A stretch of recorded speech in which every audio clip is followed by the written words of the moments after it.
Big changes never arrive with fireworks. They don't knock loudly at your door. They sneak in quietly, disguised as small choices most people ignore. In a busy town that never seemed to slow down, there lived an 8-year-old boy no one noticed. The streets around him were always alive. Vendors shouted prices from their stalls. Buses groaned as they stopped and started. Children ran through narrow lanes, laughing without a care. But the boy moved through it all unseen, like a shadow. He wasn't special in any obvious way. Not the smartest student in class. Not the strongest on the field. Not the one teachers praised or friends admired. He lived in a small apartment with peeling walls, sharing a single room with his parents and younger sister. After school, he worked part-time at a tiny shop, counting change and stacking shelves just so the household could survive another week. Every night, exhaustion wrapped around him like a blanket. And every night, the same question echoed in his mind. Why am I trying so hard when nothing changes? At school, he watched others move ahead. Certificates were handed out. Names were called on stage. Applause filled the halls. On his phone, social media showed smiling faces, new clothes, trips, celebrations. Meanwhile, he counted coins to make sure the electricity wouldn't be cut. Comparison slowly poisoned his heart. He began to believe the lie that effort without instant results was useless. Some days, giving up felt easier than hoping.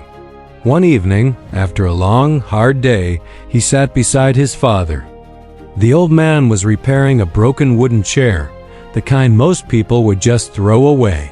He held a piece of sandpaper and rubbed it slowly against the rough surface. Back and forth, again and again, dust fell to the floor. At first, the chair didn't look any different at all. The boy watched and sighed. "Why are you even doing that? It'll take forever." His father didn't stop. He smiled gently and said, "One stroke doesn't change much, but 1,000 strokes change everything." Those words landed quietly, but they stayed. That night, the boy couldn't sleep. The image of the chair stayed in his mind. Rough wood becoming smooth, dull turning bright, slowly, patiently. He realized something he had never considered before. Maybe success wasn't about being faster than everyone else. Maybe it was about not stopping. The next morning, he woke up 1 hour earlier than usual. He didn't announce it. He didn't set some huge, ambitious goal. He simply picked up an old, dusty book from his shelf and read 2 pages. Just 2. It felt almost silly, but when he finished, something shifted. A small sense of pride stirred inside him. The next day, he did it again. 2 more pages. Then again the day after. A week passed. Nothing dramatic happened. No applause, no sudden intelligence, but he didn't stop.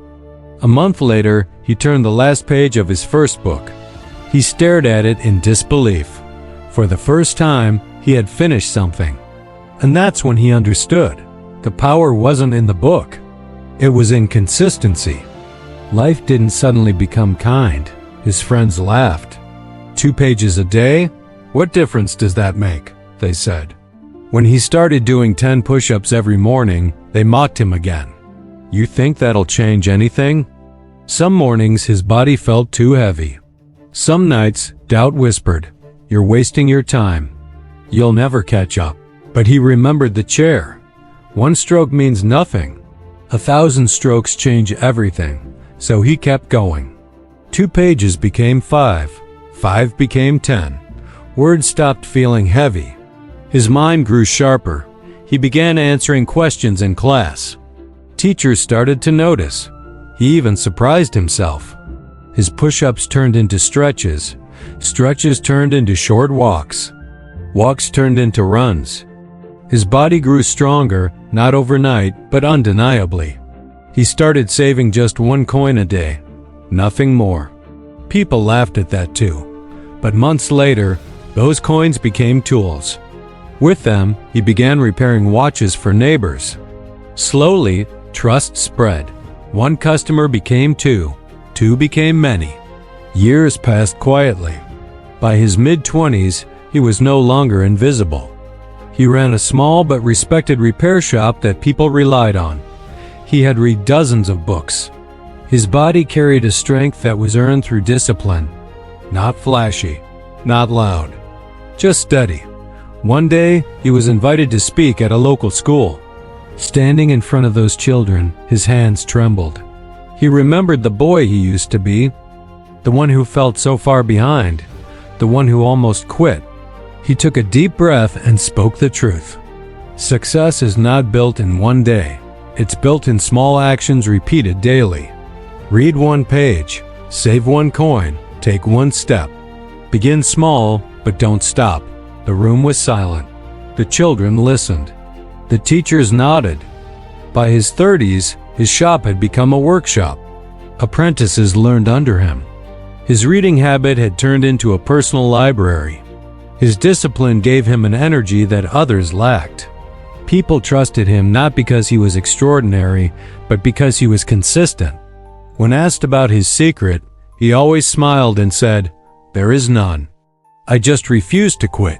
Looking back, he realized something profound. One page a day makes you a reader. One coin a day makes you stable. One kind act a day makes you respected. One step a day takes you miles. Success was never hiding in shortcuts. It was hiding in habits. Sometimes he would pass the old apartment, the noisy streets, the rushing crowds. And he would remember sitting beside his father, watching a chair being sanded, stroke by stroke. That moment had planted a seed that changed everything. One stroke feels useless. 1,000 strokes change a life. Greatness isn't about never falling or winning overnight.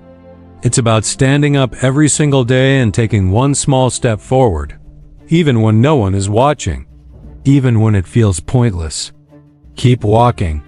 One day, you'll look back and realize just how far you've come. Thanks for watching. If this story resonated with you, remember to like and subscribe for more content that inspires you to keep going. We'll see you in the next one.